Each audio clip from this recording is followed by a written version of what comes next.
I am your host, MGCovers. Welcome. Happy Monday. Today is Monday, August the 26th, 2024. This is episode 23 of the Underdog Sniper podcast. Greatly appreciate you tuning in if you're watching this live on YouTube or if you're listening to the online version on Spotify or Apple Podcast or any other major podcast outlet. Greatly appreciate you tuning in. We have a ton to cover in this episode. I love this format. This is basically the second time we've done it this way. So each week we're going to be talking about relative topics related to sports handicapping, the sports betting industry, as well as personal things that I'm working on in the business. All right, so this show is going to be a lot of fun. First off, we're going to talk right out the gate. We're going to talk about college football. We're going to dive into NFL unders, overs cashed big time. They were overs were 11-5 this week. So we'll discuss why. Very important. You'll learn a lot education wise, and we'll look into week one of the NFL season and what's happened with the totals line there. All right, so let's dive into this college football, and we'll go ahead and start out bragging here a little bit. If you guys don't mind, we had the model, and I'll discuss the model here in just a second. We had, I don't think I can pull it up on here. Montana State was huge favorites against New Mexico. We actually had New Mexico favored -13. They covered. SMU was huge favorites over Nevada, -28, I believe. We had Nevada -3. SMU pulled that out late. They covered. Nevada covered. And then, of course, Delaware State and Hawaii. We had Hawaii -14. They were -40 dogs. They won, didn't cover. So the plays with value, we had 3 plays with value. New Mexico, Nevada, and Delaware State, all 3 of those won. So really good start for the NCAA football model. And this is what I call a subjective model. It is not a model where we use statistics per se because it's early in the season. So we have to factor in a lot of subjectivity. And I want to talk about specifically this Montana State New Mexico game, which is really fascinating. Now, even though we didn't have stats per se, we had a lot of subjective angles to look at. Number one, for Montana State was, and the point a lot of people made about Montana State, they were a very good football team in FCS last year and have been traditionally a good football team the last couple years. However, the key point to remember is that was last year. So when they said this was a really good team, that was last year. New Mexico, on the other hand, and in my opinion, this was probably the most undervalued situational angle surrounding this game, was New Mexico State had brought in a ton of good D1 transfers from places like TCU, Iowa State. So when you're evaluating whether it's stats or situational angles, very important point to make. The best indication of future performance is most recent performance. So if you're going to weigh one of those particular angles, if I'm going to weigh past success of Montana State or recent transfers that New Mexico State, in my opinion, you should put more stock into the recent D1 transfers of New Mexico. And in my opinion, I think New Mexico should have won the game. They had it won. Basically outplayed Montana State. Montana State came back, ended up winning that, but did not cover. And again, granted, it's early in the season when you're evaluating these teams, but anytime you have a stat or situational angle, the one you want to put more stock in is going to be the more recent angle. And I don't think enough emphasis was put on Mendenhall, how good of a coach he is. And again, he's not like he's not going to be a Hall of Fame coach. I mean, he had a ton of success at BYU. He was average at Virginia, but obviously after watching that game, I mean, you could see the guy put together a pretty good team. And they're definitely going to win some football games. Granted, they lost to an FCS school, good FCS team, But at the end of the day, that line, Montana State, we'll go ahead and pull this up here. There was no reason Montana State should have been minus.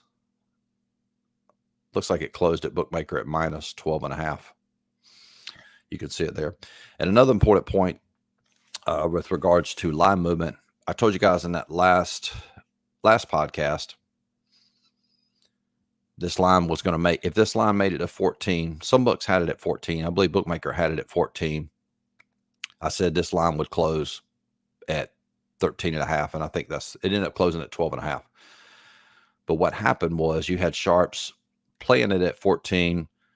That forced books to push that line down to 13.5 and eventually down to 12.5. So we had a very favorable line move, and that is a classic example of sharp movement, meaning you had the sharps played it at 14. Books put the line down to 13.5 to attract more, quote, buyers on the Montana State side. Again, late. The definition of sharp movement is late and subtle, and that's a classic example, meaning that line movement occurred late, about 30 minutes before the game, and it was very subtle. And then the SMU Nevada, I basically had this game. My model had it at even. We had Nevada -3, my line. I basically have it at even, and I added 3 points because Nevada was at home. And for coaching clients, I'm going to do a live video on our NCAA football model probably tonight. So if you want to see how I put that together and you're a client watching this, you'll be able to watch that video. But I had this game basically at even. Crazy, but this line opened at -20.5. And again, this is another example of overvaluing past stats or past subjective angles. SMU was a pretty good football team last year. But again, that was last year. This is this year. And again, too much emphasis was put on the fact that Nevada was basically a train wreck last year. And again, you have to be careful when you're overvaluing things that have happened in the past. And even going back to that Montana State game, I watched a video of a handicapper, and he was rattling off all these, how well Montana State had covered against the spread over the years. All of that's irrelevant. It's irrelevant, especially when you compare it to what's happening, the most recent stats.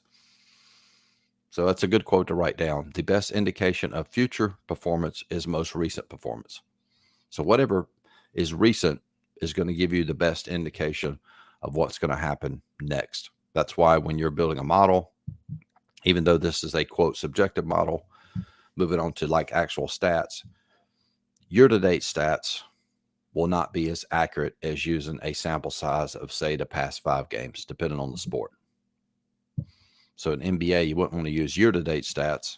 If you're building a model, you would want to use last 10 games, last 5 games, last 8 games.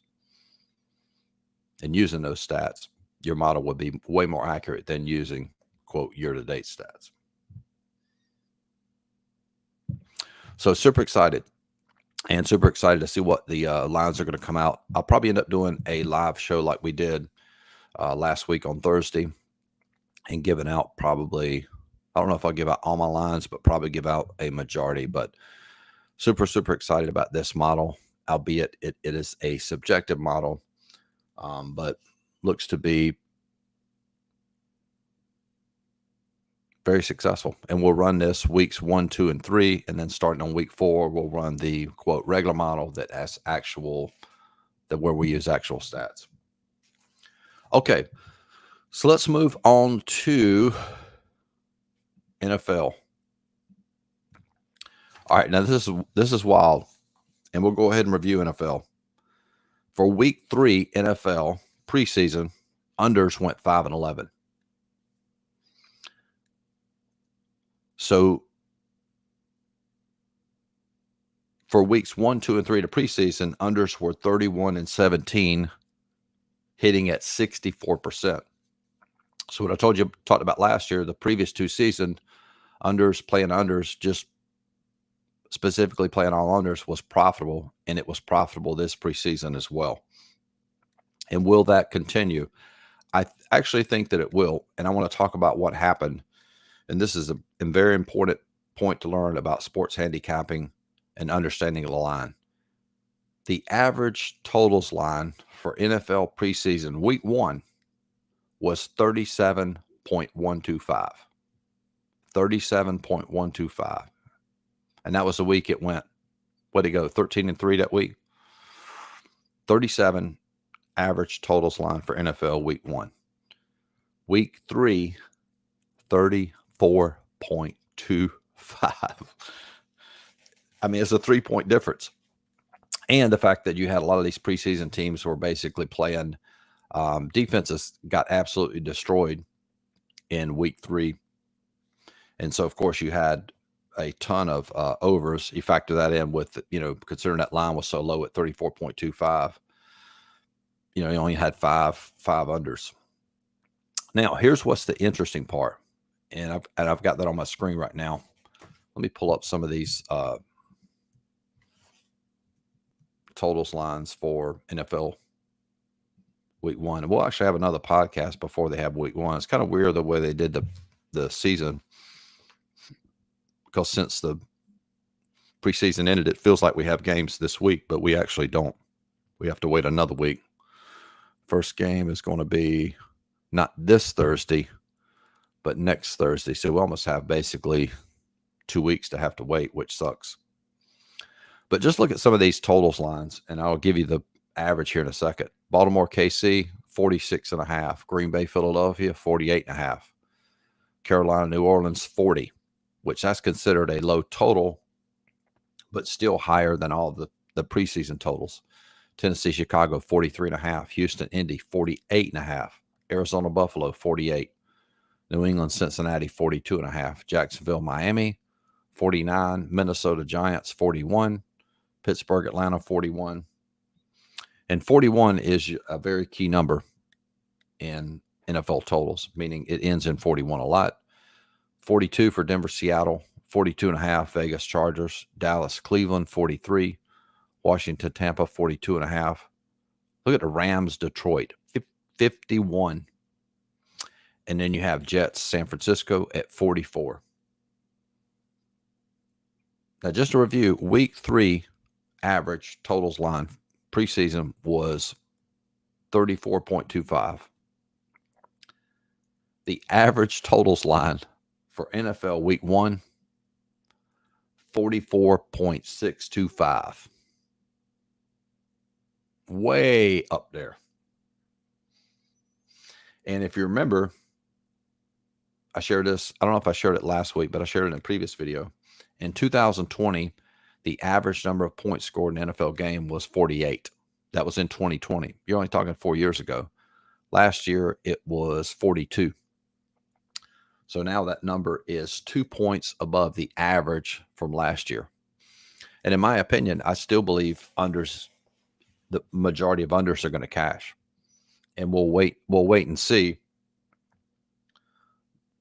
And again, that's basically what I'm going to do. I mean, as opposed to, just blasting out unders here week 1, I definitely want to see how this is going to play out, because now, as opposed to the preseason, you have teams that are legit trying to stop the other team from scoring, teams trying to win. So you got 100% effort, coaches, players, etc. I mean, this is real here week 1, but I still believe the way that they're playing the game, playing a lot of 2-man under, they'll give you a 5-yard run, but they don't want to give up the bomb, puts a lot of pressure on the offense. Offense has to be methodical, use up a lot of clock, take 80 yards to score, and that's going to produce a lot of unders. And especially when you see